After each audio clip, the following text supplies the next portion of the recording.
Então, a gente vai continuar o nosso estudo dos investimentos de renda fixa, dessa vez estudando os CDBs, né? CDBs e RDB. O CDB significa Certificado de Depósito Bancário e o RDB significa Recibo de Depósito Bancário. Qual é a diferença dos dois, né? Primeiro vamos entender o que é o CDB, né? O CDB é um título emitido por um banco, onde você empresta dinheiro para o banco, né? Na maioria das vezes é o contrário, né? É o contrário, né? Você que pede dinheiro emprestado do banco. Mas no CDBs, o banco emite um título e quando você investe em um CDB, você está emprestando dinheiro para o banco. E quando você empresta dinheiro para o banco, depois o banco vai devolver, né, o dinheiro que você investiu acrescido de um juro, né? Aí é lógico, né, que esse juro é um juro bem baixo, né? É aquela história, né? A velha história que a gente estudou lá no começo da disciplina, que o banco ele dá um juro pequeno aos poupadores e cobra um juro altíssimo dos tomadores.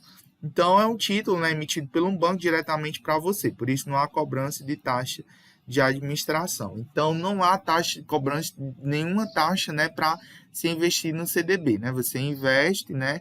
Normalmente, os CDBs, tanto você pode investir comprando diretamente em um banco de investimento, como o Banco Inter, como o BTG Pactual, ou então em bancões também, né?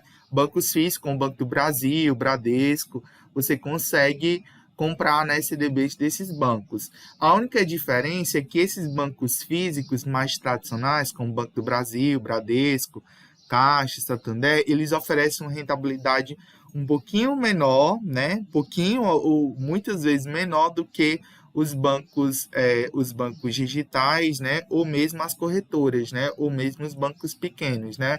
Por exemplo, você vai olhar, nesses dias eu estava olhando quando é que estava o CDB do Banco do Brasil, ele estava oferecendo, se eu não me engano, eu acho que era 85% do CDI. O mais rentável CDB do Banco do Brasil era 85% do CDI. Comparado que a gente vê, né, hoje, no mínimo, em um banco digital, você vai ter 100% do CDI. Ou seja, está perdendo aí 15%, né? 15% do CDI. E você acha mais, né? Você acha, no caso, RDBs, né, por 200% do CDI, né? No caso, em plataformas digitais, né, como o PicPay, Mercado Pay, né, que não são bancos, né? E aí eu já entro a diferença dos CDBs para os RDBs. Os CDBs, eles só podem ser emitidos por bancos. Então, obrigatoriamente, a instituição tem que ser bancária, né? O próprio nome já diz, Certificado de Depósito Bancário. Então, obrigatoriamente, os CDBs só podem ser obrigatoriamente emitidos por bancos. Já os RDBs é um recibo de um depósito bancário, então ele pode ser emitido vou até colocar aqui, só pode ser emitido por banco,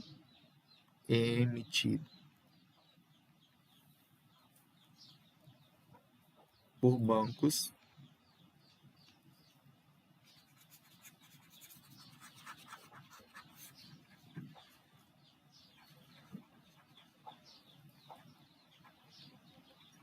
e os RDBs eles podem ser emitidos por instituições de pagamento.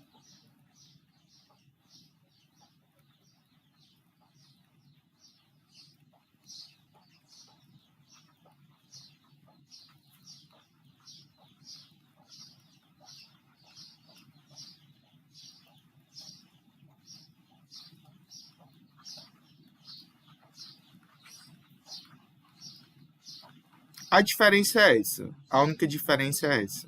É que o CDB só pode ser emitido por banco e o RDB ele pode ser emitido por instituições financeiras de pagamento e também por banco. O banco também pode emitir o RDB se ele quiser. A diferença é essa. Na prática, é basicamente a mesma coisa. Na prática, é basicamente o mesmo investimento. Você empresta dinheiro para o banco ou pela uma instituição financeira e ela, depois de um certo prazo, né, vencimento, devolve o principal, o que você investiu, mais o juro, né? E aí, esses títulos, na maioria das vezes, eles são emitidos, né, por bancos para captar o dinheiro. É um investimento de renda fixa muito usado devido à segurança. Lembrando que os CDBs, eles são cobertos pelo Fundo Garantidor de Crédito, pelo FGC. Basicamente, o CDB funciona como empréstimo do seu dinheiro para a instituição bancária, né? E aí, deve-se conferir os prazos de vencimento. Existem CDBs de liquidez diária, né? Onde vocês são ótimos, né? Excelentes para reserva de emergência, eu acho que eu falei nisso nas aulas passadas, né? Tanto CDBs de liquidez diária como o Tesouro Selic são excelentes investimentos para reserva de emergência. Muito melhor do que você guardar na poupança. Você consegue retirar a qualquer hora, né? A qualquer momento. O resgate é imediato. E outros que só podem ser retirados, né, depois de uma data de vencimento. Então, você tem que prestar atenção no prazo, né, se aquele CDB é de liquidez diária ou se ele não é. Normalmente, os CDBs de liquidez diária, eles têm uma rentabilidade menor do que os que têm uma data de vencimento. Isso é lógico, né? Se a gente abre mão da liquidez, a gente espera uma rentabilidade maior por aquele investimento, né? Se a liquidez é baixa, aliás, se a liquidez é alta, a rentabilidade tende a ser baixa, né? A gente viu nas aulas passadas que a liquidez ele é um fator inversamente proporcional ao risco e à rentabilidade. Então, se você abre mão da liquidez, né? Se você abre mão de não resgatar o dinheiro ao mesmo tempo, aquele CDB vai trazer uma rentabilidade maior. Então, normalmente é isso que acontece. CDBs que têm datas de vencimento, eles têm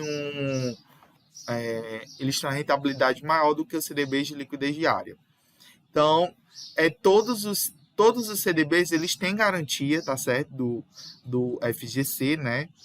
Então, é garantido, tá certo? E existe cobrança de imposto de renda, tá certo?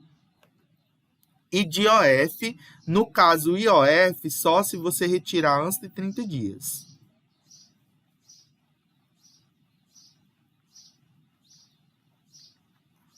Antes de 30 dias. Se você investir, por exemplo, colocou no CDB de liquidez diária, colocou R$1.000 no CDB de liquidez diária no começo do mês, por exemplo, dia 1º de outubro. Aí você hoje, quando for lá no dia 22 de outubro, você quer retirar. Você pode retirar, né? Rendeu do dia 1º de outubro ao dia 22? Rendeu, porque os CDBs, eles rendem todo dia. Por mais que a taxa seja ao ano, mas ele rende todo dia. Todo dia ele vai render um juro lá para você. E aí, quando você retirar no dia 22, vai ter cobrança tanto do imposto de renda, na alíquota mais alta, que é 22,5%, mais o IOF, né? O IOF, eu esqueci a alíquota do IOF, mas eu acho que é um 0,5%, se eu não me engano. Então, é uns centavozinhos que é cobrado de IOF. Se você retirar, né, antes de 30 dias. Se você retirar depois de 30 dias, o IOF é isento. Não tem cobrança de IOF. Aí as modalidades do CDB. O CDB ele pode ser prefixado. Quando você investe no CDB prefixado, já tem uma data definida já de vencimento, né, a qual o percentual, né, irá remunerar o capital até o final daquele investimento. Então, quando você compra, né, um CDB com uma taxa prefixada, você vai ter aquela rentabilidade até o final daquele investimento. Lembrando o seguinte, né, que o que eu falei para vocês em aulas passadas, não é interessante investir em investimentos prefixados se a data de vencimento for longa, porque esses títulos, né, a longas, eles sofrem a chamada marcação ao mercado. O que é a marcação ao mercado? Isso quer dizer que o mercado ele muda. Ou seja, a Selic sobe, a inflação sobe. E, por exemplo, se a Selic, por exemplo, você comprou um CDB de 6% ao ano. A Selic hoje está 6,25%, você já está perdendo. E se esse título que rende 6% ao ano for até 2023, daqui a 2 anos, tanto dinheiro que você vai perder nesse investimento, você não pode tirar antes. Se você tirar antes, você vai perder a rentabilidade, né? E parte do valor que foi investido. E tem alguns corretoras e bancos que nem permitem você tirar antes. Então, assim, ter cuidado, né, com esses títulos prefixados. O ideal sempre ou pós-fixado ou híbrido, né? O melhor é o híbrido. O melhor de todos é o híbrido. Porque o híbrido, você pega um percentual, né? Nesse caso aqui seria o ideal, porque você pega um percentual fixo mais a inflação. Então, sempre você estaria ganhando a inflação, né? O ideal, sempre quando vocês forem investir a longo prazo, sempre procurar, longo prazo quando eu falo, acima de 3 anos, até 2 anos você pode investir no pré-fixado e no pós-fixado, mas além de, acima de 3 anos, sempre buscar híbrido que tem IPCA mais um percentual fixo, tá certo? Então, sempre aquele investimento vai lhe devolver a inflação mais um percentual acima. Nesse exemplo aqui, ó, a inflação está 7,5%. Você estaria aqui nesse investimento rendendo a 10,05% ao ano. Então, investimento bom, né? Porque ó, a Selic está 6,5%, 6,25%, né? Esse investimento aqui 10,5%. É lógico que você acharia CDBs que rendem mais, né? Eu estava vendo na corretora um dia desse, um CDB com 12% ao ano. Só que a data de vencimento dele é 2024. Então, assim, não é tão interessante. Ano que vem, provavelmente a Selic vai estar em 2 dígitos. E se a Selic chegar a 14%? Tem economistas que já falam que a Selic vai mais de 2% no próximo ano. E se a Selic subir para 13%, 14%? Aí você vai perder dinheiro. Então, assim, tomar cuidado, né? Tudo é balizamento. Não existe certo e errado em questão de investimento. Existe o investimento certo, né, para você, né? Cada pessoa, né, para o objetivo certo, né? Então, primeiro você tem que saber o que você quer, né, antes de investir. E aí, normalmente, os CDBs, né, os investimentos pós-fixados, geralmente, eles seguem a taxa do CDI, né? Ou uma porcentagem dele, né? Então, você vai encontrar CDBs com 100% do CDI, você vai encontrar CDBs que rendem 102% do CDI. Tem aquele exemplo que eu falei do Banco do Brasil, né, que paga 85% do CDI. Nesse caso, ele vai pagar menos do que o CDI, né? Por ele pagar 85%. E todos os CDBs, né, vão ter cobrança de IR. Não existe CDB isento de IR. Todos cobram imposto de renda, tá certo? Todos. Todos sem exceção. Todos os CDBs e RDBs vão ter cobrança de imposto de renda. Não tem exceção. Todos têm cobrança. E o IR é regressivo. Se você deixar até 6 meses, a alíquota é de 22,5%. Se você deixar de 6 meses e 1 dia até 1 ano, você vai ser cobrado de 20%. Veja que um dia já faz... Entre um dia já tem a diferença de 2,5% na alíquota. Aqui, ó, de 1 ano e 1 dia até 700, até 1 ano e 6 meses, né? 720 dias, você tem a cobrança de 717,5%, né? E acima de 720 dias, você tem a cobrança, né, de 15%. Então, acima de 2 anos, né, você tem a cobrança, né, de imposto de renda. Aliás, você tem a cobrança de 15% de imposto de renda. Aí vamos para LCIs e LCAs. A LCI é a chamada letra de crédito imobiliário. E a LCA é a letra de crédito do agronegócio. São títulos que eles visam, que são emitidos por bancos, pode ser emitido tanto por bancos, como também por instituições financeiras com lastros, ou no setor imobiliário ou do agronegócio, no caso, por securitizadoras. O que são securitizadoras? São instituições financeiras, né, que emitem títulos, né, títulos de dívida, né, que buscam exatamente oferecer, né, esses títulos, né, para captar recursos, tanto para o setor imobiliário como para o setor do agronegócio, né, para basicamente para esses dois setores, imobiliário e agronegócio. Então, quando você investe em um LCI, aquele dinheiro que você está investindo na LCI, ele vai ou para financiar uma obra, né? Basicamente vai ser para financiar as obras, né, do setor imobiliário, ou de um prédio, ou de casas, enfim, ele vai exatamente ser alocado para as construtoras, né, ou para as agências que financiam essas construtoras, justamente para ser funcionar de lastro, né, para funcionar de motor, né, para de certa forma, eu estou esquecendo a palavra, de certa forma, fugiu a palavra, bancar, né, fugindo o termo, né, de certa forma, bancar, ou na falta de um termo melhor, né, bancar, mas não, bancar não era o termo, enfim, fugiu na minha mente. De certa forma, lastrear, né, eu não vi um sinônimo, ver se vocês me ajudam aí. De certa forma, financiar, pronto, financiar, acho que dá certo. Financiar tanto o setor imobiliário como o agronegócio, né? No caso, a LCI financia a questão do crédito imobiliário e a LCA, ela financia os produtores, né? Os grandes empresários, né, do agronegócio. Então, a LCI e a LCA são empréstimos aos setores citados, né? Existe aí quais são os exemplos das LCIs e LCAs? Existem tanto a LCI e LCA prefixada como a pós-fixada, né? Exemplo do pós-fixado é LCI e LCA com 90% do CDI, né? Geralmente, sempre você vai encontrar menos do que 100%. Raramente você pode ser que você encontre um LCI ou LCA com 100% do CDI. Raramente, tá certo?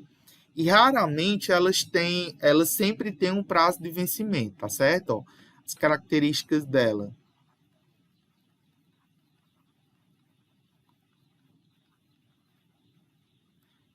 A primeira característica que eu posso dizer é que ela não tem IR, é isento. Pedro, quer dizer que nenhum LCI e LCA vai ter imposto de renda? Não, elas são isentas por lei a não ter cobrança de imposto de renda. Então, nenhum LCI nenhum LCA vai ter cobrança de IR. Elas são isentas por lei, não tem cobrança de IR. Outra questão é que elas não têm liquidez diária.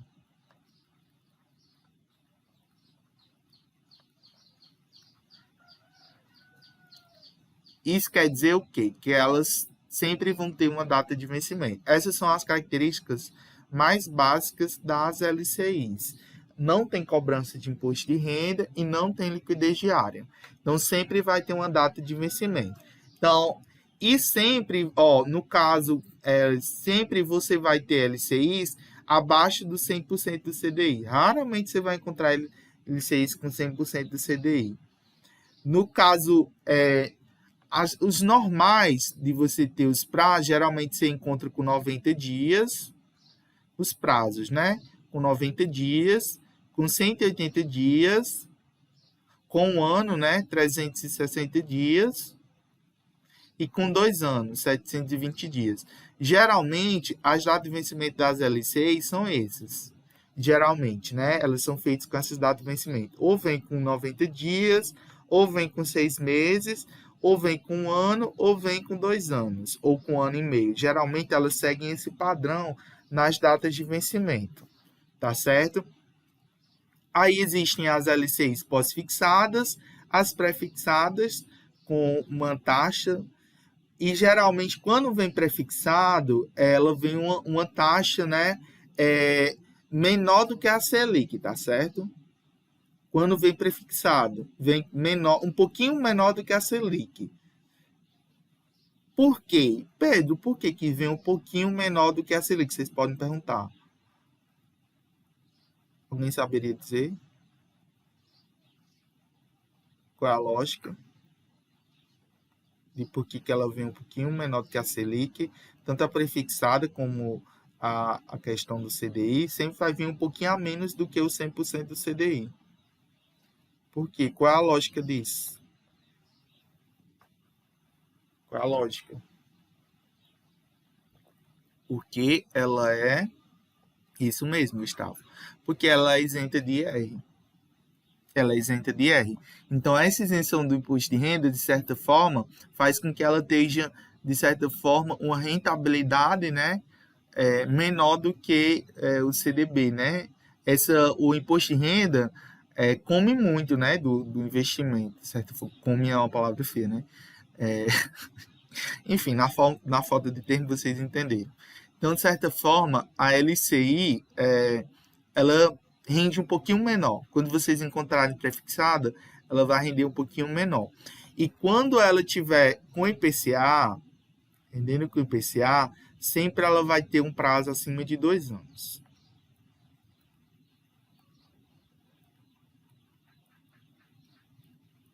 Sempre vocês vão ver com essas características. Normalmente vocês vão ver LCI com 90 dias, ou com 180 dias, ou com 360 dias. Se for acima de 2 anos, normalmente ela vai vir atrelada ao IPCA.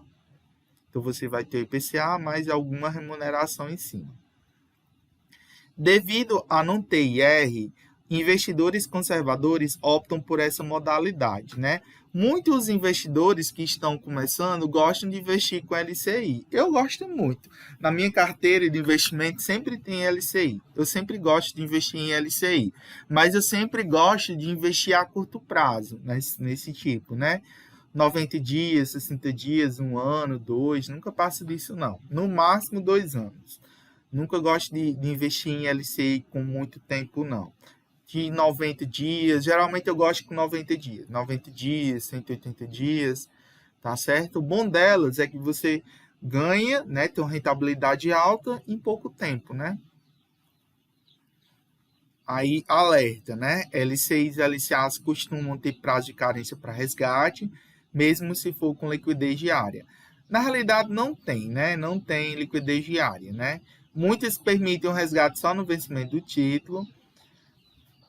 A maioria delas tem FGC, né? Tem que ter FGC, porque o FGC cobre, né?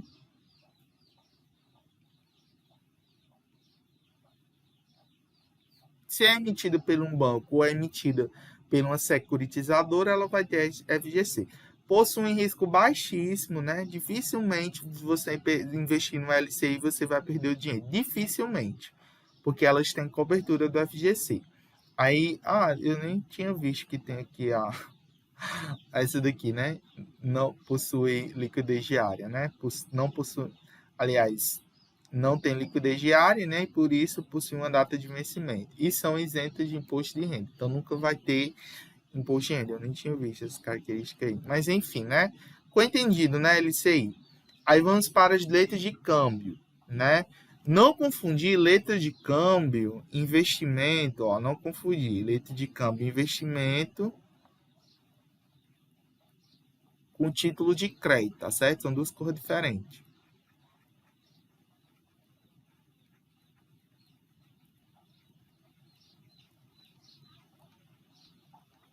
Vocês lembram da letra de câmbio no título de crédito, que a gente deu lá na disciplina de legislação? Ou não? Vai esquecer tudo, né? Vocês só lembram vagamente, né? Que já viram essa palavra que não é estranho para vocês.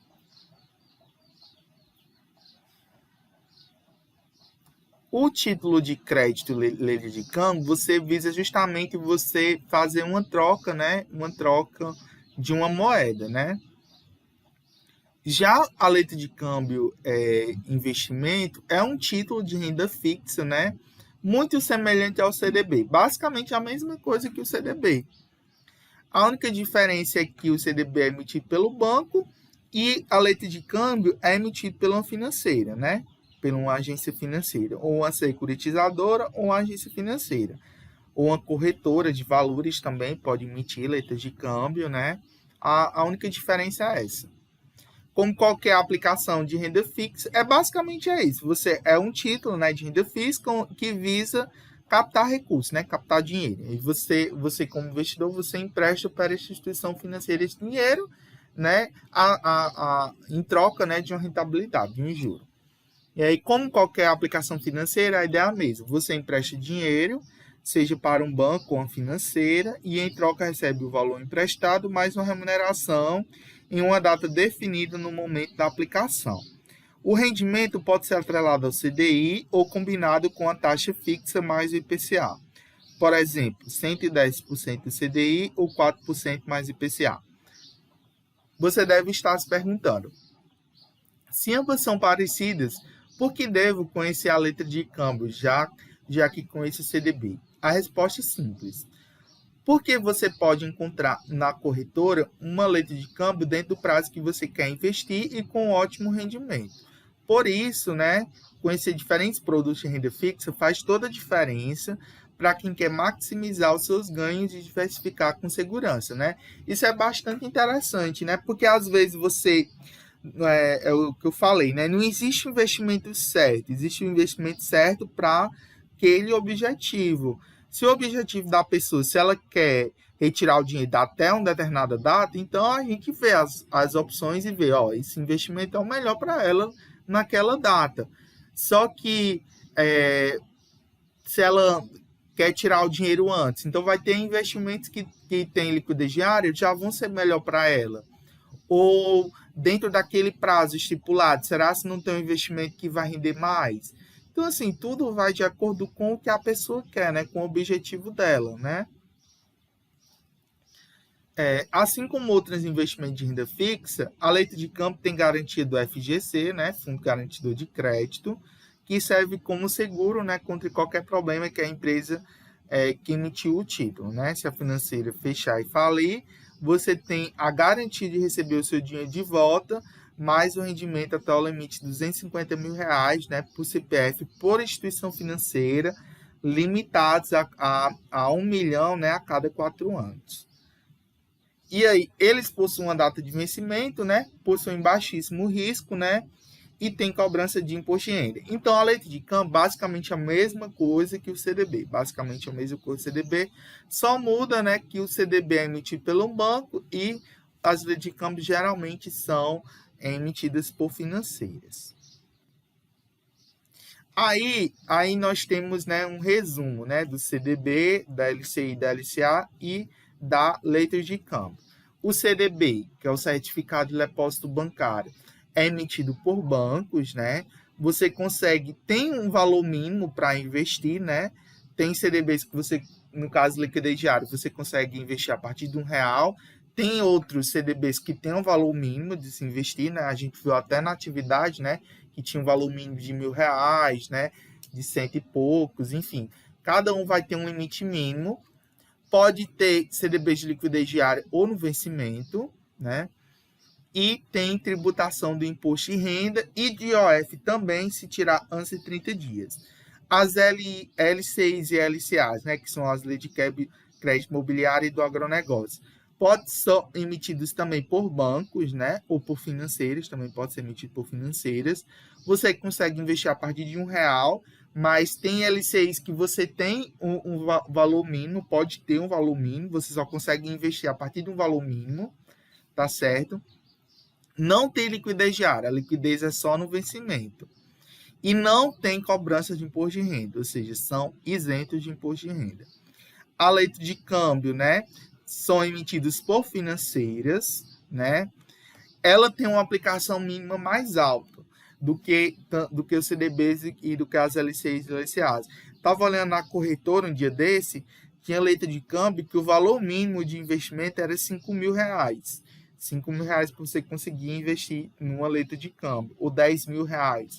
Mas a rentabilidade era bem alta, tipo, era 12%, 15%, né, prefixado. Então, assim, tinha que você ter uma alta quantia, né, para conseguir investir. A liquidez só é no vencimento, né, e tem tributação do imposto de renda. Pedro, o que é melhor? O CDB, a LCI ou a lei de câmbio? Aí eu vou lhe responder que depende do seu objetivo, depende do que você quer, né? Depende do prazo, vai depender de uma série de fatores, né? Então você tem que me dizer a história completa para eu dizer, né? Para vocês conseguirem dizer qual é o melhor investimento, né? Aí vamos para os CRIs e para os CRAs, né?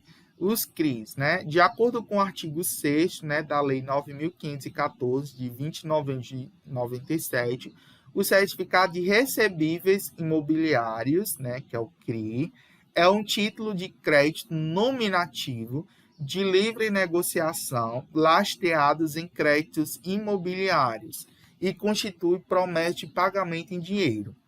O CRI é de emissão exclusiva das companhias securitizadoras, né? A companhia securitizadora é especializada nisso e coordena os processos de securitização, isto é, que é um processo estruturado através do qual os créditos imobiliários descontados pelo originador são transformados em CRIs. Então vamos entender, o CRI, eu acho que tem mais na frente, né? O CRI, diagrama de emissão do CRI. Você tem o credor, né? O credor, né, que é a empresa que possui o direito de crédito imobiliário sobre o devedor, né?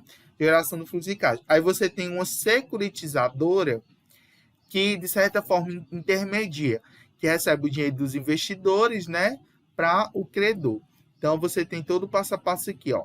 O passo 1, né? Cessão de direitos do crédito, né? Fluxo financeiro. Aí o 2, que é esse daqui. Emissão dos CRIs, né? Lastreados, recebíveis, né? Colocação no mercado.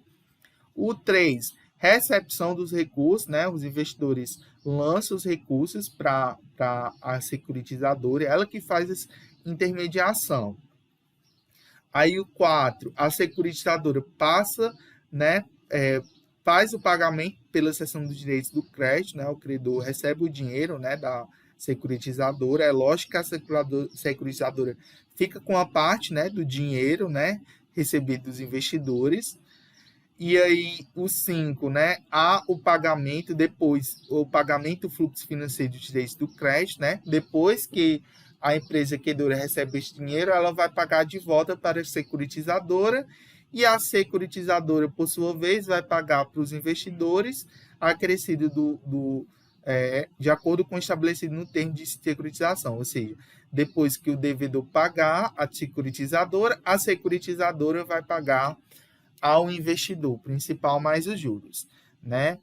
E aí, essa securitizadora, ela funciona como agente fiduciário, ou seja, se der uma pane, né, se o credor não pagar, quem deve honrar a dívida é a securitizadora, porque ela é o agente fiduciário dessa história toda.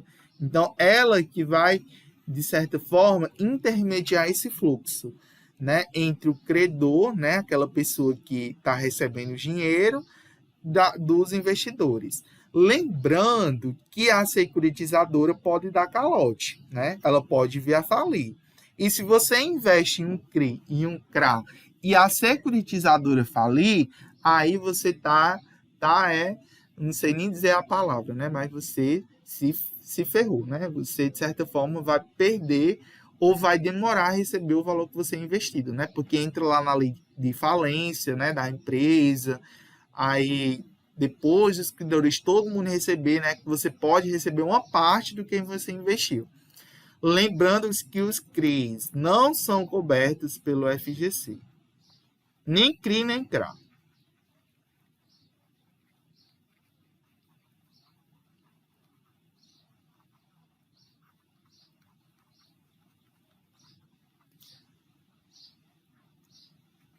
E eles possuem, né? Eu vou colocar de moderado a alto risco.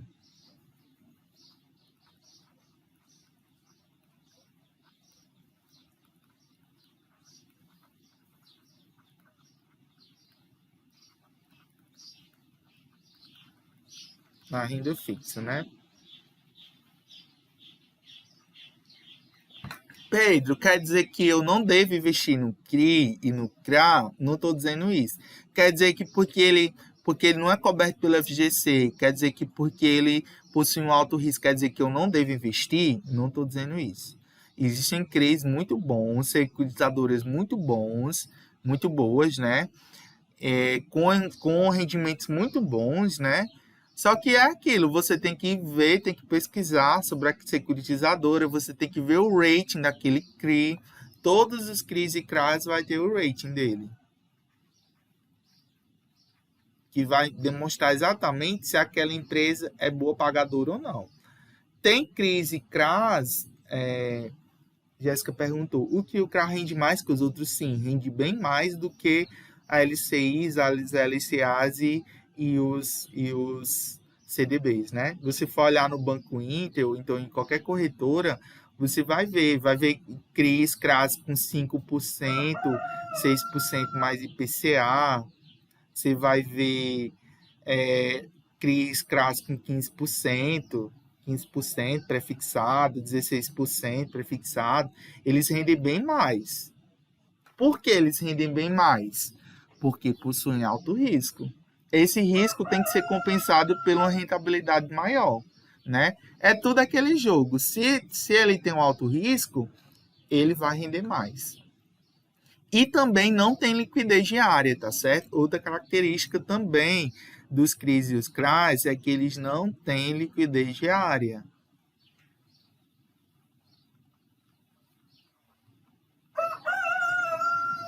Isso quer dizer que possuem uma data de vencimento, ou seja, você não vai poder tirar a qualquer hora. Então, assim, cuidado, né? Cuidado. Teve um aluno que me perguntou, Pedro, tu acha interessante CRI-CRA debênture para aposentadoria? Eu digo, de jeito nenhum. De jeito nenhum. Por quê? Porque são títulos que possuem alto risco.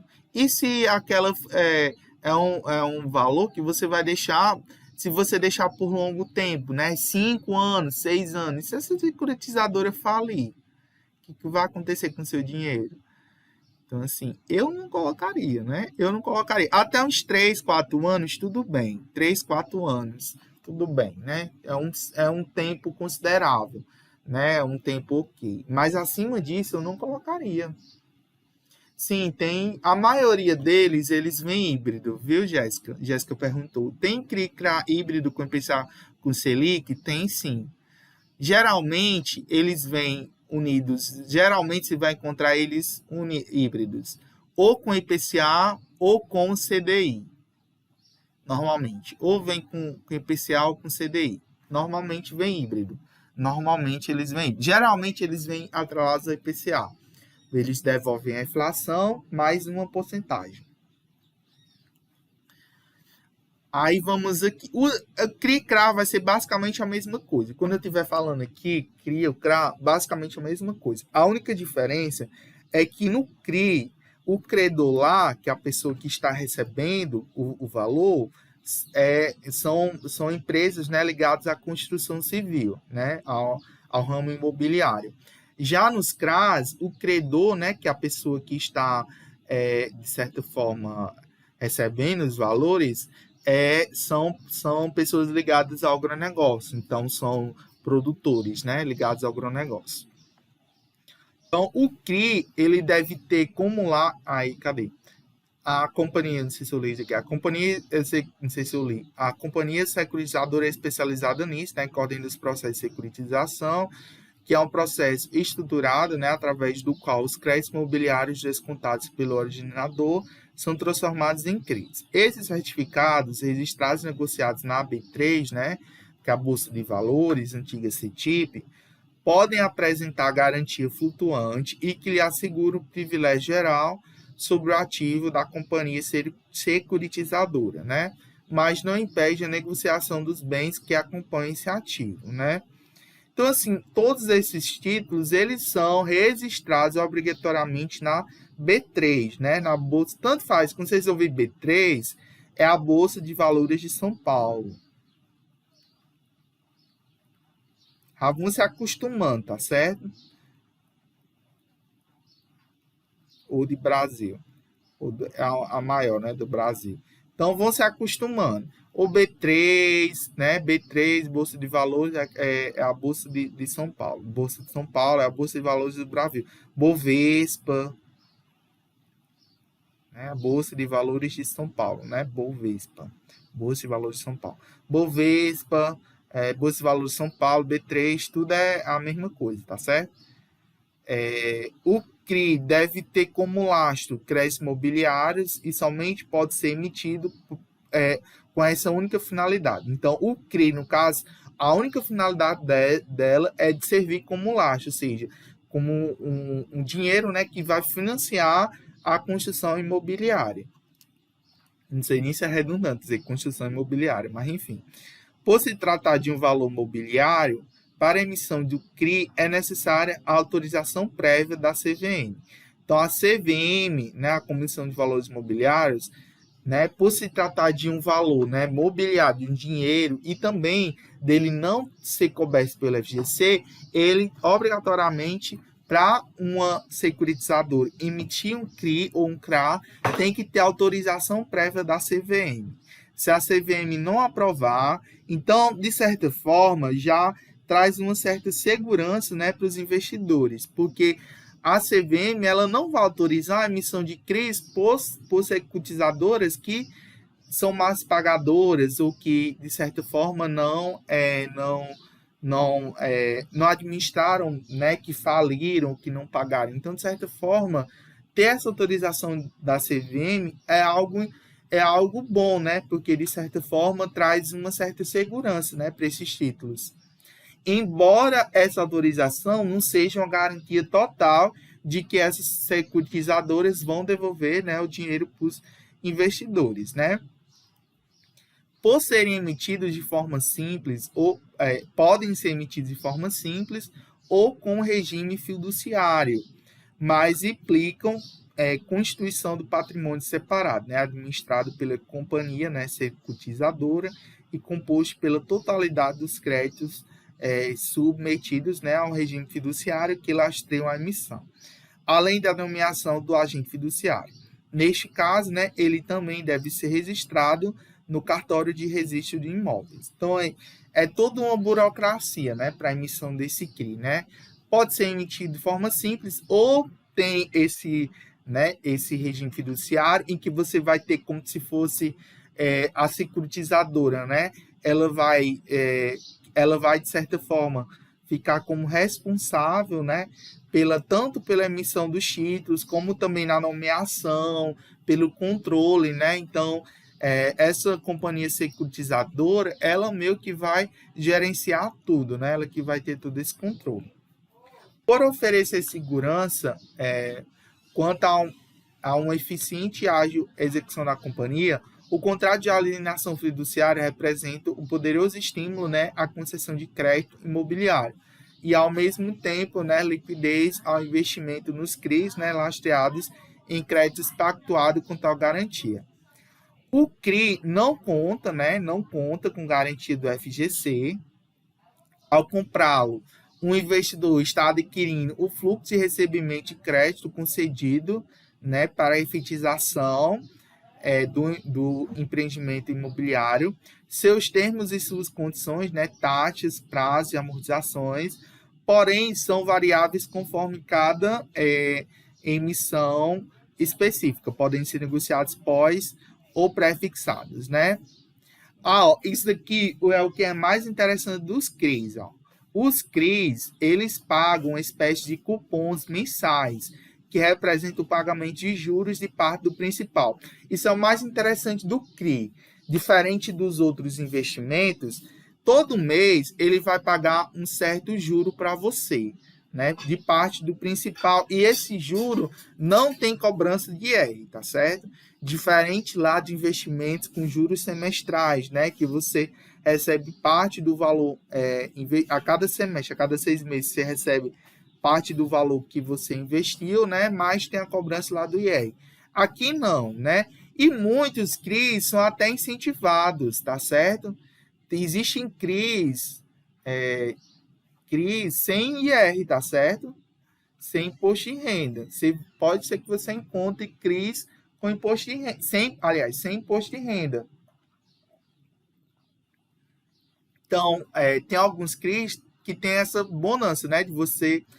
a maioria, tá certo? A maioria paga. Mas pode ser que tenha CRIs que não paguem. E também, tem CRIs também que você, de acordo com o que você paga, ele tem uma amortização específica. Então, por exemplo, geralmente isso acontece quando o CRI ele é de longo prazo. Então, por exemplo, você investe num CRI com 4 anos, 5 anos. Quando é metade do tempo, você recebe basicamente uma parte do que você investiu. Né? Então, você recebe uma parte que você investiu mais os juros, cerca de 25%, depois de 1 ano, 2 anos. Enfim, ele tem uma data para pagamento. Geralmente, você não recebe até o fim, você vai deixar só receber tudo que você investiu mais juros só no final do investimento, não. Geralmente, eles pagam esses cupons mensais, né? Que representam parte, né, do principal mais o juro. A liquidez, né? Algo muito importante. A liquidez do que ele só ocorre no vencimento. Então, não existe liquidez diária em CRI. Sempre vai... Eu CRI ou CRA. Quando eu tô falando CRI, o CRA é a mesma coisa, tá certo? É o mesmo investimento, só muda lá o credor. No caso do CRI, setor imobiliário. O CRA, setor do agronegócio. Então, assim, não tem liquidez diária. A liquidez só se dá no vencimento. Aí, existe... Aliás, o CRI e o CRA, né? E, entretanto, alguns CRIs podem ser negociados na bolsa, né? Aí o CRI, né, é voltado para o segmento imobiliário, o CRA é para o segmento do agronegócio. Contudo, a metodologia de ambos, né, são idênticas, né? Então, assim, algo muito interessante que não está aqui, mas também é passivo da gente mencionar, é que existem os CRIs sem IR, né? O que é muito bom, imagine aí, você receber 5% mais IPCA e não ter IR. Não ter IR. Rende mais do que o Tesouro IPCA, né? Seria um dos investimentos com maior rentabilidade, né? Mas lógico que com risco, né? Então, isso daqui eu já expliquei, né? O diagrama da emissão do CRI. Aí vamos para as debêntures, né? As debêntures. Então, eu acho que eu já citei, né? Só não expliquei o que é debênture. Debênture é um título emitido por sociedades anônimas. O que são sociedades anônimas? São empresas, né? São empresas que, assim como elas emitem ações, a gente vai ver, né, na próxima aula, na renda variável, essas sociedades anônimas também podem emitir debêntures. No caso, uma debênture é como se fosse um título, né? Um título emitido pela empresa, né? Um título emitido, né? É um título emitido pela empresa, né? Visando angariar recursos, né? Valores. Então, de certa forma, quando você investe numa debênture, no CDB, por exemplo, nos CDBs, nas LCIs, nas LCAs, né? Você estaria emprestando dinheiro para um banco. Na debênture, você está emprestando dinheiro para uma empresa. Tá certo? Aí vocês podem me perguntar, Pedro, qual a diferença de um CRI, aliás, de uma debênture para uma ação? Vocês poderiam me perguntar, Pedro, qual a diferença de uma debênture para uma ação? Vocês saberiam me dizer qual a diferença antes de eu dar a resposta? Qual a diferença de uma debênture para uma ação? Alguém saberia dizer? Vocês aí que estudam os investimentos, que estudam aí o Primo Rico, né, esses canais de YouTube. Vocês saberiam dizer qual a diferença de uma ação para uma debênture? Tem várias diferenças. Você compra uma pequena porcentagem da empresa e a debênture é só um dinheiro emprestado, que se empresta. Isso, exatamente isso. Quando você compra uma ação, você se torna sócio da empresa.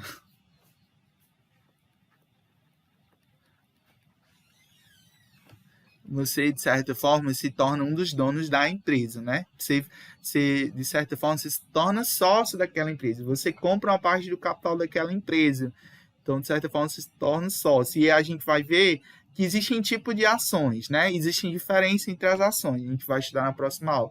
Existem as ações preferenciais, existem as ações ordinárias, né?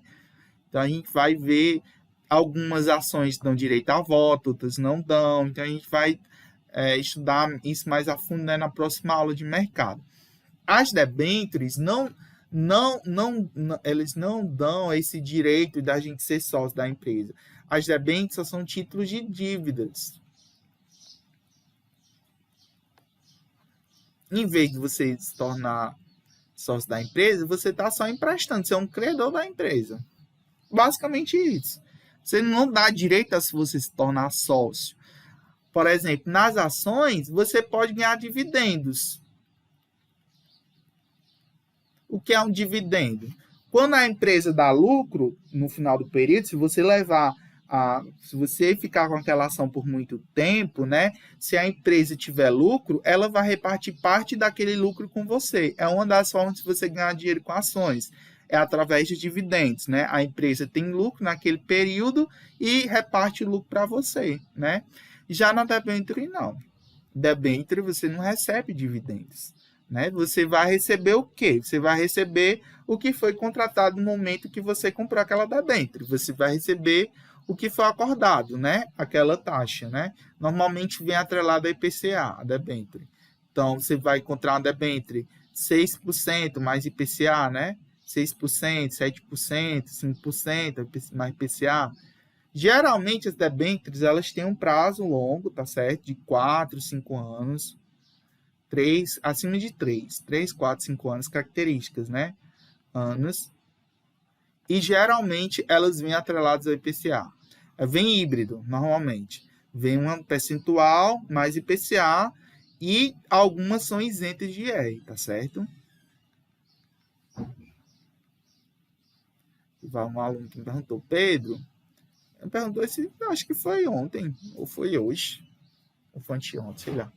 Um aluno perguntou, Pedro, uma debênture é bom para título para aposentadoria? Eu estava vendo na corretora, tinha uma debênture com prazo de 7 anos. Eu digo, você pode investir. Ele estava me dizendo que a debênture rendia 7% ao ano mais IPCA. Eu disse, é um investimento bom, está rendendo bom. Sempre vai render 7% mais a inflação, né? É um investimento bom, mas eu não investiria para aposentadoria, porque tem alta volatilidade. Mas não deixa de ser um investimento bom. Ele me apresentou o rating, era ótimo da empresa, né? Eu fiquei até tentado em investir, mas o prazo era alto, né? Era 7 anos, era 6 anos, enfim. Aí eu disse, não, reveja aí. Para aposentadoria não é não, mas aí você pode, né, ver. Aí quais são as características? Mas para comprar tipo, esse tipo de investimento, para comprar uma casa, um carro, vale a pena? Sim, é um investimento bom. É um investimento bom, eu investiria.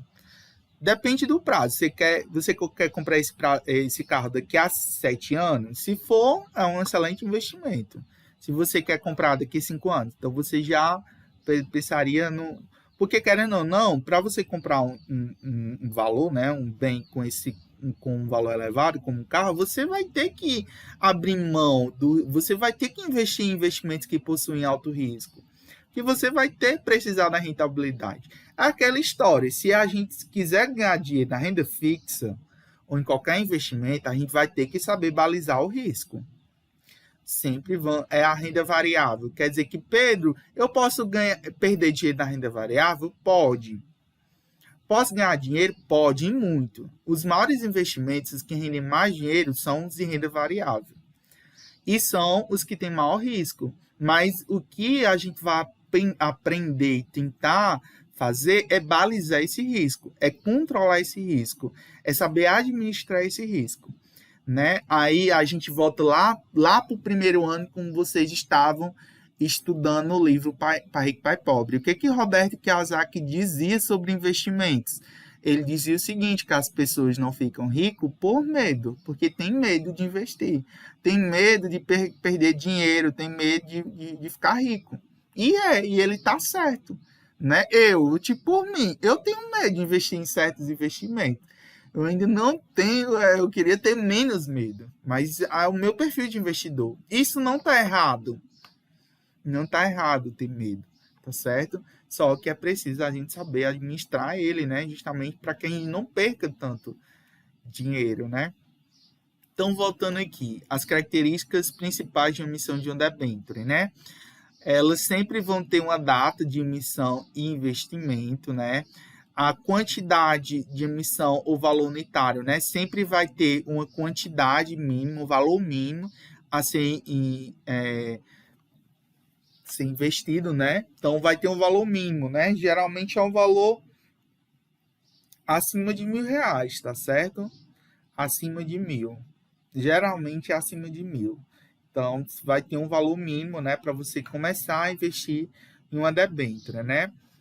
Então, vai ter dados e critérios, né, de conversão, quando conversíveis em ações, deve especificar datas de conversibilidade, né? São as chamadas debêntures conversíveis, né? Que podem vir a ser conversíveis em ação. Tem até essa característica, viu? Embora ações e debêntures sejam diferentes, as debêntures serem títulos de dívida, pode ser, e aí você tem que ver, né, na hora de contratação se aquela é uma debênture conversível, se é uma debênture que, de certa forma, se converte em uma ação. Lembrando que são coisas diferentes, né? Uma debênture é um título de renda fixa. Isso quer dizer que sempre ela vai render juros. Os títulos de renda fixa sempre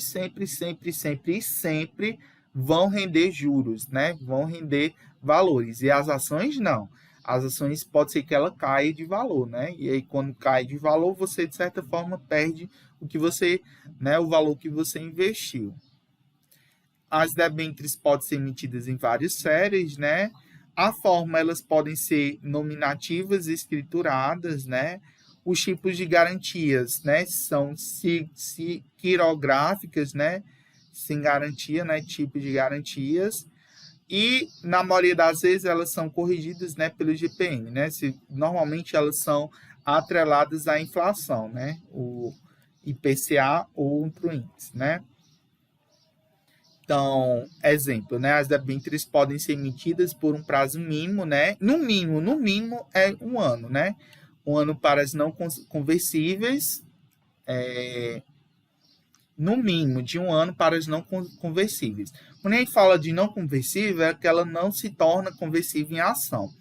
E de 3 anos, no mínimo, né? No mínimo 3 anos para aquelas que são conversíveis em ação. Então, uma debênture, de certa forma, ela pode se converter em ação.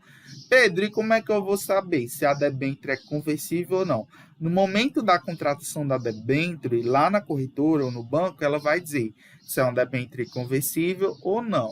Geralmente, você já sabe pelo prazo, né? Se for uma debênture conversível, o prazo no mínimo vai ser de 3 anos, né?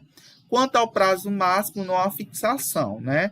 Exceto quando se destinarem ao financiamento de capital de giro. Nesse caso, o prazo máximo é de 5 anos. Toda emissão de debênture é precedida obrigatoriamente da CVM, né, da Comissão de Valores Mobiliários, onde é meio que confeccionado, né, a confecção de um prospecto, e quando ocorre uma emissão pública, há uma publicação de uma trombostone, né, esse nome é difícil, é como se fosse uma publicação no jornal, né, documento informativo e publicitário em que constam todas as características da emissão, os bancos participantes, né, onde você vai poder comprar aquela debênture, e o coordenador de operação, né? E aí, o que eu falei aqui, esses debêntures... Ah, eu não falei não. Pronto. Existem as debêntures incentivadas, né? Deixa eu botar aqui as debêntures...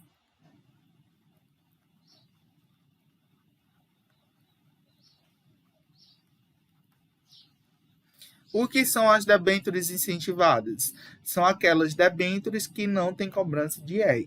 Então, de certa forma, o governo, o que são as debêntures incentivadas? O governo, de certa forma, ele pode conceder isenção de imposto de renda para em certas empresas que estejam fazendo negócio com o governo. Então, uma empresa, por exemplo, que ganha uma alta licitação para a construção de um porto, de um aeroporto ou de uma grande obra do governo. O governo quer que aquela empresa termine, de certa forma, aquela obra, né? Então, só que muitas vezes essas empresas não têm capital, não têm dinheiro para concluir. É o que o governo faz.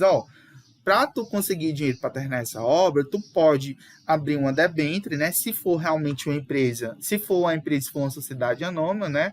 Pode emitir essa debênture, e se você emitir, eu dou isenção de IR. Então, as pessoas, os investidores que investirem nessa debênture, não vão pagar imposto de renda, né, sobre esse investimento. Então, de certa forma, o governo, né, ajuda, né, nessa questão, né, o que a gente chama de debêntures incentivadas. O agente fiduciário. Quem é o agente fiduciário? Aquele ser que vai, de certa forma, trazer uma certa garantia, né, para essa emissão.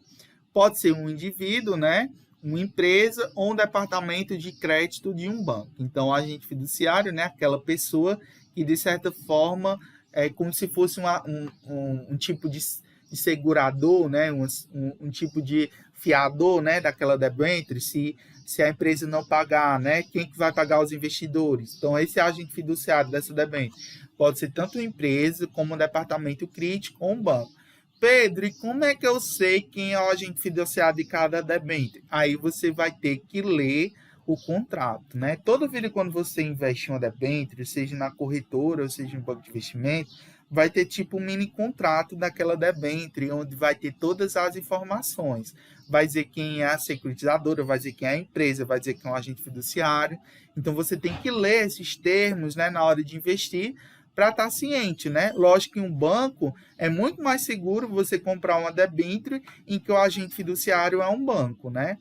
Então é bom, antes de se investir, você ler essas letras miúdas, né? Tem gente que não tá nem aí, tem gente que começa a investir comprando debênture, comprando cricrá, não sabe disso, né? Começa a investir e não sabe disso, né? Não vê, não pesquisa, não para para estudar, né? Enfim, né? É complicado, né? Como eu disse para vocês, vocês são privilegiados, né? Por mais que vocês achem que não são, vocês são privilegiados sim, por terem essas informações de ensino médio, né? Eu queria ter tido essas informações de ensino médio, né? Hoje eu seria outra pessoa. Mas, enfim. Então, a sua função, né, é zelar pelos direitos dos debenturistas, né? Nesse sentido, ele atua, né? Eu acho que ficou cortado no texto. Enfim. Então, atua, né? Fazendo cumprir o agente fiduciário. Atua, né? Acho que é aqui. Fazendo cumprir as obrigações do emitente, né? Elaborando relatórios, convocando assembleias, né? E notificando eventuais inadimplências, né? Da empresa emitente, né? Entre outros. Os debenturistas, né? Quem são os debenturistas? São aqueles investidores que compram as debêntures, né? São chamados de debenturistas. Eles podem contratar o agente fiduciário e exonerá-lo, né? Ele é nomeado na escritura, né, de emissão das debêntures, sendo a terceira, né, parte envolvida numa emissão. O agente recebe uma quantia fixa por seus serviços, né? Nas emissões com garantia real, a presença do agente fiduciário, né, é obrigatória. A debênture poderá assegurar ao seu titular a remuneração em forma de... Então, qual é a remuneração da debênture? Qual é a forma de remuneração? Através de juros, né, fixos ou variáveis, através de prêmios, né? Então, a debênture pode trazer um prêmio, tá certo? A emissora poderá oferecer vantagens monetárias, né, quando houver repactuação ou resgate, né? Então você pode ganhar um certo valor a mais, né, do que for acordado, né, por essa debênture. Pode ser também, isso não está acordado, mas pode ser que a empresa, na sociedade anônima que emitiu aquela debênture, pode ser que ela também dê uma parte dos dividendos, né? Se a empresa tiver lucro, pode ser que ela repasse uma parte daquele. Isso não é obrigatório, tá? É obrigatório nas ações, mas nas debêntures não é obrigatório, mas pode ser que ela dê também, né, uma parte, né, proporcional aos lucros, né, da emissora, pode ter, né?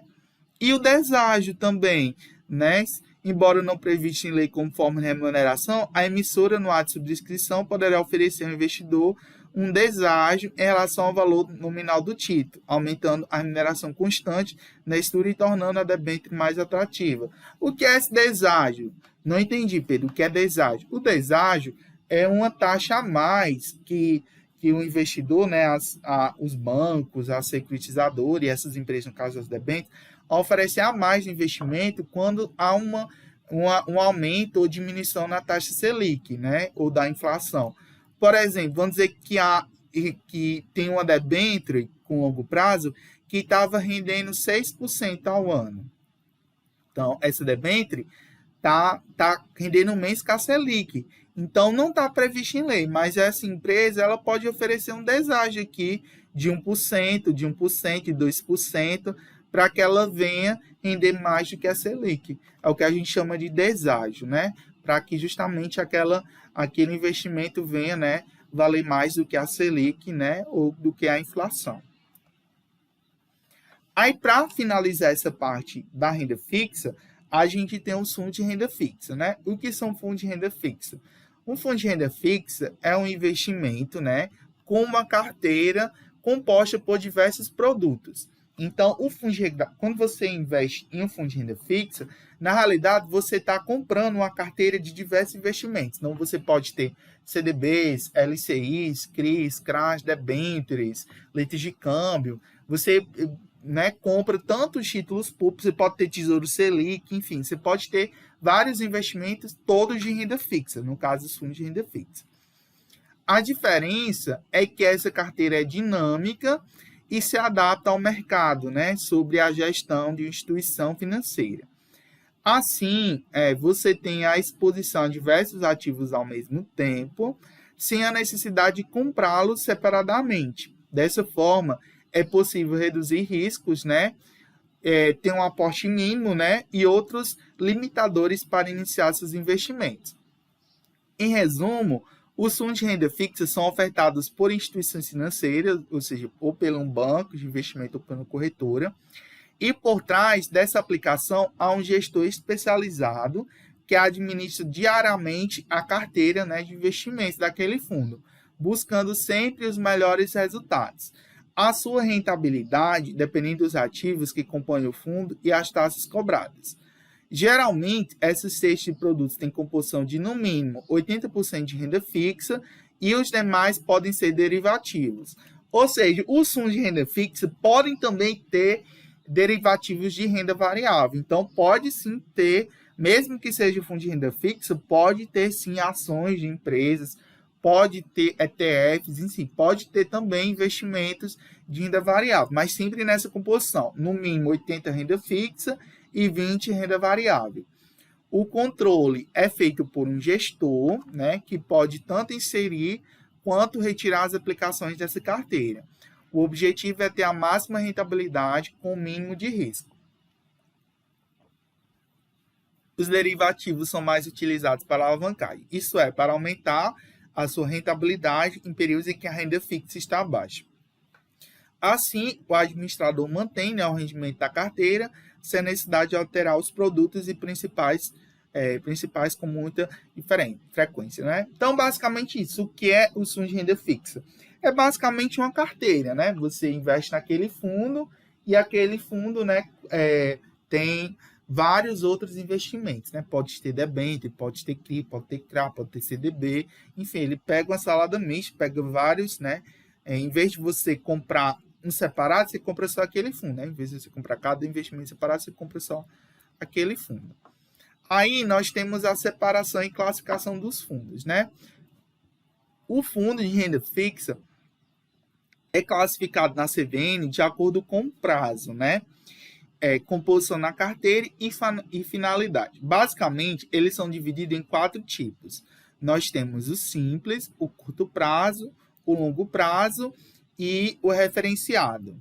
Aí, o simples, esse investimento foi pensado, né, para atender a iniciantes e pequenos investidores. Os objetivos são baixo custo, né, e menos risco, né, são os fundos simples. Por isso, esse fundo é 95% composto por títulos públicos. Então, 95% é basicamente por títulos do Tesouro Direto. E 5% de instituições, né, que apresentam baixo risco de crédito. Então, para quem está começando a investir, né, em vez de você comprar, por exemplo, um Tesouro IPCA que tem rendimento, né? Tem um rendimento tem um investimento daqui para 30 anos, compra um fundo simples, né? Que vai ter uma liquidez mais alta, né? Se tem uma liquidez mais alta, aí você pode perguntar, Pedro, qual é a vantagem disso? Né? Qual a vantagem? A vantagem está exatamente na rentabilidade e na liquidez, né? Você pode tirar, tem uma liquidez, é lógico que você vai ter que ver a liquidez, né? Tem fundos com liquidez diária, tem fundos que têm uma certa liquidez de vencimento, você pode tirar só depois de 30 dias, 60 dias, 90 dias. Quando você contrata o fundo, normalmente ele já traz aquela liquidez, se tem liquidez diária ou se não tem. Então, o bom disso é que você não precisa levar não tem um vencimento tão longo, né? Você pode comprar, né? E obter a rentabilidade, né, daquele conjunto de investimentos. O gestor, no caso do Simples, né, não pode alocar grande parte da carteira em títulos privados e muito menos em investimentos no exterior. Tudo para produzir o fundo de volatilidade. Os de curto prazo, né, são fundos com prazo menor, né, para vencimento dos títulos que compõem, sendo o limite de 375 dias com prazo máximo, né, de 60 dias. Porém, é necessário manter o baixo risco. Assim, o gestor só pode utilizar títulos públicos ou privados, prefixados ou atrelados à taxa Selic, e também ativos privados, né, de instituições de credibilidade. Aí tem os de longo prazo, né? Ao contrário do fundo de curto prazo, o vencimento médio da carteira fica acima de 365 dias. Com isso, o gestor tem mais flexibilidade, tanto para compor quanto para controlar a carteira. Esses fundos, né, podem ter títulos prefixados e pós-fixados, tanto públicos quanto privados. O risco é um pouco mais elevado, né, quanto ao comparado com a classe anterior, né? Lógico que quanto maior o prazo, né, maior o risco, né? Em compensação, né, a rentabilidade costuma ser maior. Aí tem também o referenciado, né? O objetivo desse fundo de renda fixa é buscar a rentabilidade de um índice de referência, né? Por exemplo, o CDI ou IPCA. Para isso, o gestor faz a alocação de 95% da carteira em ativos indexados ao índice escolhido. Então, se é referenciado ao IPCA, então 95% dos títulos vão ter remuneração fixada ao IPCA. Se é o fundo referenciado ao CDI, então boa parte, né, 95% dos títulos estão referenciados ao CDI. Mesmo assim, é necessário seguir a regra, né? 80% para títulos públicos e privados, né, de baixo risco de crédito para preservar a aplicação. E 80%, né, e 20%, né, pode ser ter renda variável, né? Pode ter derivativo de renda variável. No curto prazo, costuma apresentar mais variações de rentabilidade. Tem fundos também de dívida externa, né? Nesse fundo aplica pelo menos 80% do patrimônio de títulos da dívida externa da União, né? Da dívida. Por regra, o gestor não pode alocar carteira em ativos do país, né? E o crédito privado, né? Um título mais flexível e também com risco um pouco maior. A carteira tem aumento de 50% de títulos privados, né? Como CDBs e debêntures, né? Debêntures. Os demais espaços podem conter títulos públicos e derivativos. E aí as vantagens e desvantagens dos fundos de renda fixa para a gente finalizar a aula de hoje. As vantagens, diversificação, né? Por meio desses fundos, você pode ter acesso a diversos produtos em única aplicação. É prático, né? Você não precisa acompanhar o mercado financeiro diariamente. Para quem não tem muito tempo disponível, é uma boa opção. Eles possuem rentabilidade boa, né? Muitos fundos possuem rentabilidade superior ao CDI, né? E a Selic. Gestão do profissional, você tem a figura de um profissional, né, capacitado para administrar a carteira. E assim, você não se preocupar com comprar e vender aplicações. O aporte normalmente é de R$500, né? Isso se torna investidor de várias aplicações de renda fixa. Há uma igualdade, né? Os rendimentos são distribuídos de forma igual e proporcional ao número de cotas, né? Os cotistas, que são aquelas pessoas que compram aquele fundo. E as desvantagens, né? As desvantagens, a composição. Você não pode alterar a composição do fundo, então se aquele fundo possui tantos CDBs, né, tantas debêntures, tantos LCIs, enfim, você não escolhe quais investimentos contém naquele fundo, né? Você não pode alterar a composição daquele fundo, né? Apenas o gestor pode vender e comprar ativos. Aos comicotas, o que é o comicota, né? Como a tributação de IR, imposto de renda, em maio e novembro, você perde algumas cotas do seu investimento. Então, sempre tem cobrança, né, dos fundos de renda fixa, sempre há cobrança de imposto de renda em meses específicos, né? Pode ser novembro, maio, né? Mas tem meses, né? Logo quando você compra, vem dizendo, né? A tributação a cada 3 meses, a cada 4 meses. E essa tributação, quando ocorre essa tributação, você perde uma parte, né, do que você investiu. Pode ser que você perda uma parte do que você investiu, que é o chamado come cotas, né? Ele come, né? Retira uma parte da sua cota, retira uma parte do que você investiu. Há taxas, né? Diversas taxas que incidem sobre os fundos, como imposto de renda, o IOF e também uma taxa de administração. Você paga também uma taxa de administração para aquele fundo. Nos próximos tópicos, né? Você saberia mais detalhes. Acho que não tem, não. Garantia, né? O fundo de renda fixa não é coberto pelo FGC, então não tem garantia do FGC. Mesmo que os investimentos lá tenham garantia do FGC, o fundo em si não tem, tá certo? Mesmo que lá ele possua investimentos que tem garantia do FGC, a garantia ele não é coberto, tá certo? E o crédito, né? Há riscos altos caso a instituição emissora do fundo, né, venha a falir, né? Então tem risco sim. E aí, só para finalizar, né? Só para finalizar a aula, nós temos aí o risco da renda fixa, né? Quanto mais baixo, né? Mais alto, né? O risco. Então, o menor risco vai para os títulos públicos, né? Do Tesouro Direto, são os investimentos mais seguros de todos, são os títulos públicos, né? Aí depois vem a poupança, os CDBs, as LCs e LCAs e a letra de câmbio. Depois disso, os fundos, né, de crédito privado, os fundos de investimento, né, de crédito privado, geralmente que tem cotas, né, basicamente, na maioria de investimentos, que são simples ou que possuem, na maior parte, títulos públicos ou títulos de instituições como bancos, né, então a maioria geralmente está em terceiro lugar, né, esse tipo de fundos.